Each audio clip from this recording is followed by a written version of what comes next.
Hi friends నమస్తే. ఈరోజు మన వీడియోలో పన్నీర్ అదేవిధంగా నైట్ మిగిలిన అన్నంతో నేను ఒక రెసిపీ చేయబోతున్నాను. దానికోసం పన్నీర్ తీసుకొని చిన్న చిన్న ముక్కలుగా కట్ చేసి తీసుకోవాలి. ఆ తర్వాత స్టవ్ వెలిగించుకొని ప్యాన్ పెట్టుకొని ఆయిల్ వేసుకొని ఆయిల్ హీట్ అయిన తర్వాత ముందుగా కట్ చేసిన పన్నీర్ ముక్కలు కూడా వేసి బాగా ఫ్రై చేసుకోవాలి.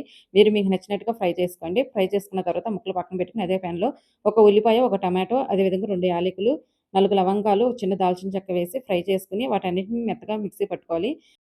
ఆ తర్వాత పైనిచ్చిన మసాలా దినుసులు, అల్లం వెల్లుల్లి పేస్టు, ముందుగా మనం మిక్సీ పట్టుకున్న ఉల్లిపాయ టమాటా పేస్ట్ వేసి బాగా ఫ్రై చేసుకోవాలి.